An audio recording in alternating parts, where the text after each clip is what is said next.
first ever whispered video, and the last in the advent of ASMR. Day 24, the final door in the calendar. I'm going to be reading, I'm a little nervous, I won't lie. I'm going to be reading a short story called The Christmas Party Christmas Story, published in 1852. I'll link the website I got it from down below. So here we go. Mr. and Mrs. Percy have 7 grandchildren, all very pretty and very good. These children did not at all have the same father and mother. That is, Mr. and Mrs. Percy's eldest son had 3 children, whose names were Mary, and Carey, and Thomas. And one of their daughters was married and had 3 children. Their names were Willie, and Bella, and Fanny. And their youngest son was married and had 1 child. Her name was Sarah. She was the youngest of the children, and they all loved her very, very much, and her grandma made a great pet of her. The children and their parents had been invited to eat Christmas dinner with their grandma, and they had been promised a little dance in the evening. Even little Sarah was to go, and to stay to the ball, as she called it. They were glad, for they liked to go to their dear grandma's very much. At last Christmas came. It was a bright, frosty day. The icicles that hung from the iron railing sparkled as the sun shone upon them, and the little boys in the streets made sliding ponds of the gutters, and did not mind a bit when they came down on their backs, but jumped up and tried it again. And a great many people were hurrying along with large turkeys to cook for Christmas, and everybody looked very happy indeed. After these children, about whom I'm telling you, came back from the church, they were dressed very nicely, although they lived in 3 different houses. They all got to their grandma's very nearly at the same time. The first thing they did was to run up to their grandma and wish her a Merry Christmas, and kiss her, and say that they hoped she felt quite well. They did the same to their grandpa and aunties, for they had 2 dear, kind aunties who lived with their grandparents. Then they all hugged and kissed each other, and jumped about with so much that the kissed noses and some kissed chins, and little Sarah was almost crazy with delight, for she had never been to so large a party before. "Grandma," said Willie, "I hung up my stocking last night, and what do you think I got in it?" His grandma guessed that he got a bird rod. "No," Willie said, laughing. "I got a doughnut in the shape of a monkey with a long tail. I ate the monkey for my breakfast, and it was very good indeed." All the children laughed at this, and Bella, Willie's sister, who was the oldest of all the children, said she thought Willie had a monkey look about him, so he went by the name of Monkey Eater for the rest of the day.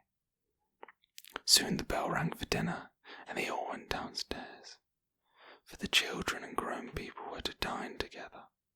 It was now quite dark, and the chandelier that hung over the table was lighted. The curtains were drawn close, and the fire, it burnt brightly, and the tablecloth was so white and fine that it looked like satin. The happy party sat down at the large round table, and the children's eyes looked so bright, and their cheeks so rosy, that it was the pleasantest sight in the world. Little Sarah could not help having a great many little laughs all to herself. She could not keep them in. She was only 4 years old, so you may suppose she could not look grave and stiff on such a delightful occasion.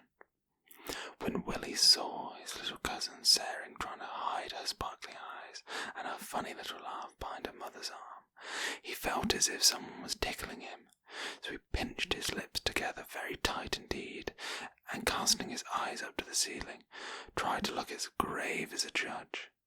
But it would not do. He burst out in such a fit of laughing that everybody else laughed too. It was a long time before they could get their faces straight enough to eat their dinner. Would you like to know what they had for dinner? Well, I will tell you. After their grandpa had asked a blessing, they had some very nice soup. The children did not care for the soup. Then they had a fish stuffed with all sorts of things, and stewed, and the grown people said the fish was very nice, but the little ones did not care for that either. They had some roast beef, boiled turkey with oysters. The children all took the turkey. Willie asked for a drumstick, and his cousin Mary said he wanted it too.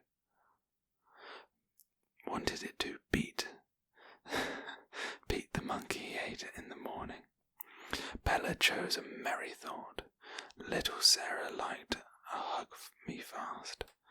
Carrie took a wishing bone.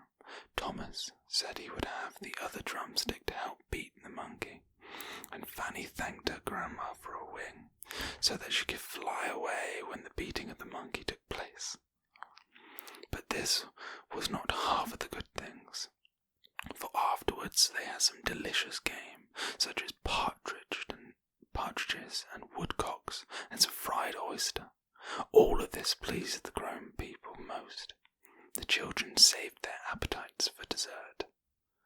Well, after this, the cloth was taken off, and under was another tablecloth, just as white and just as fine as the first. Then came something that was quite astonishing. What do you think it was? It was a great plum pudding all on the fire. It blazed away terribly, and Willie thought they had better send for the fire engine to put it out. But it was blown out very easily, and the children each had a very small piece, because it was too rich to eat much of. And their parents did not wish to make them ill. After that came ice creams and jellies and sweetmeats. They were the perfect deliciouses. And then the other white cloth was taken off, and under that was a beautiful red one. The servants put on the table what the children liked best of all, and that was a dish of fine moto kisses, and oranges and grapes, and other nice fine fruits. The children sent the motos to each other, and had a great deal of sport. Someone sent Willie this: "Oh, William, 'tis quite plain to see that all your life you will a monkey be." He thought his cousin Mary had sent it, because he had saw that she had been trying very hard to look grave, so he sent this to her: "Dear Mary, you are too severe. You are too bad, I do declare. Your motto has upset me quite, and I shan't get over it tonight." Mary laughed when she read it, and said she had just been as cruel to Thomas, for she had sent him this: the rose is red, the violet blue, the grass is green, and so are you. They had a good laugh at Thomas, but as he laughed as hard as anyone, it did no harm. Little Sarah had a great many mottos. Her mamma read them to her, and it pleased her very much. She said it was a very nice play, but she was tired with sitting such a long time at the table, so her mother let her slip down from her chair. Very soon all the rest got up and went upstairs into the drawing-room. But what was that in the middle of the room? It seemed to be a large table covered all over with a red cloth. What could it be? Willie said. "Grandma, that table looks as if something was on it." And little Sarah said, "Grandma, I guess old Father Christmas has been here." "Yes, dear children," said their grandma, "Father Christmas has been here, and this time he looked very much like your grandpa. He will soon be up, and then we will see what is on the table." Oh, how the children did wish to peep. They could not look at anything else. They danced and jumped around the table, and were in a great hurry for their grandpa. In a few minutes he came into the room, and all the children ran up to him. "Dear grandpa, do let us see what you've got on the table." He smiled, and went to the table and took the cloth off. The children were so astonished that they could not say even a single word. The table was covered with beautiful things, and under it was something that looked a little bit like a red brick house. "Well," said their kind grandpa, "my dear children, you did not think you were going to be treated with such fine show as this. You may go up to the table and see if you can find out who they are for." The children gathered round the table, and Willie took from the top a fine brig with all her sails set, and colours flying everywhere. His eyes sparkled when he saw written on a slip of paper which lay on the desk these words, "For my dear Willie." The children clapped their hands, and nothing was heard but, "How beautiful, what a fine ship. It's a brig of war," said Willie. "Only look at the little brass guns on her deck. Thank you, dear grandpa. What is the name of my ship?" "Her name is painted on the stern," said his grandpa. Willie looked, and she saw that she was called the Louisa. He blushed and looked very funny, and the other children laughed, for Willie knew a very pretty girl whose name was Louisa, and he liked her very, very much. And that was what made them laugh when they heard the name. After they had all admired the brig, they went back to the table, and there was 2 beautiful books full of engravings or pictures, one for Bella and one for Mary, and next to these was a large wax doll for Carrie, and another for Fanny.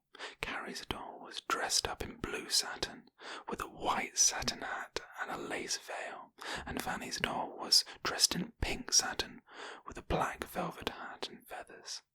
Their eyes opened and shut, and they had beautiful faces. How delighted the little girls were! They hugged their dolls to their little breasts, and then ran to hug and kiss their grandpa. Carrie said, "My doll's name shall be Rose," and Fanny said, "My doll's name shall be Christmas, because I got her on Christmas Day." Well, I must hurry to tell you the rest, for I'm afraid my story is getting too long. Thomas found for him a splendid menagerie, and all the animals made noises like real animals. There were roaring lions and yelling tigers, not to mention the laughing hyenas and the braying asses, the chattering monkeys and the growling bears, and many other wild beasts. Oh, how pleased Thomas was, and all the children. Little Sarah did nothing but jump up and down and said so many things. I never saw so many things. But who was to have the little house under the table, I wonder? There was a little piece of paper sticking out of the chimney, and Sarah pulled it out and carried it to her grandpa. He took her up in his arms and read it to her. What was written on it was, "A baby house for my darling Sarah." "Why, I guess that this must be for you," said Grandpapa. "Yes, it is for me," said the little girl. "My name is Sarah, and it must be for me." Her grandpa put her down and led her to the table. He drew the little house out and opened it. The whole front of the house opened, and there inside were 2 rooms. One was a parlour, and one was a bedroom. The children all cried out, What a fine baby house. Look at the centre table, and the red velvet chairs, and only see the elegant curtains. Oh dear, how beautiful it is. Little Sarah did not say a word. She stood before the baby house with her hands stretched out and jumped up and down, her eyes shining like diamonds. She was too pleased to speak. She looked so funny jumping up and down all the time, and she made Willie laugh again, and then everybody laughed. At last she said, "There's this young lad sitting in the chair with a red sash on, and I think she wants to come out." "Well, you may take her out," said her grandpa. So Sarah took the young lady out, and took up the chairs and the sofas one by one, and the smoothed velvet, and looked at the little clock on the mantelpiece, and opened the little drawers of the bureau, and then putting them down, she began to jump again. There was never such a happy party before, and the children hardly wished to dance, they were so busy looking at their presents. But after a little while, they had a very nice dance. One of their aunts played for them. She played so well, and kept such nice time, that it was quite pleasant to hear her. It was now quite late, and little Sarah had fallen asleep on the sofa, with the young lady out of the baby house clasped tight to her little bosom. So they wrapped her up, doll and all, in a great shawl, and the rest put on their nice warm coats and cloaks, and after a great deal of hugging and kissing, they got into their carriages with their parents, and went home, happy and delighted. Thus ended this joyful Christmas day. That was the Christmas party Christmas song. Story, not song. I hope you guys have a really great Christmas and a lovely New Year. And yeah, thank you so much for watching. Like and subscribe if you enjoyed. Sorry, I was a little bit nervous and read a little bit too fast. Yeah, but thank you for watching.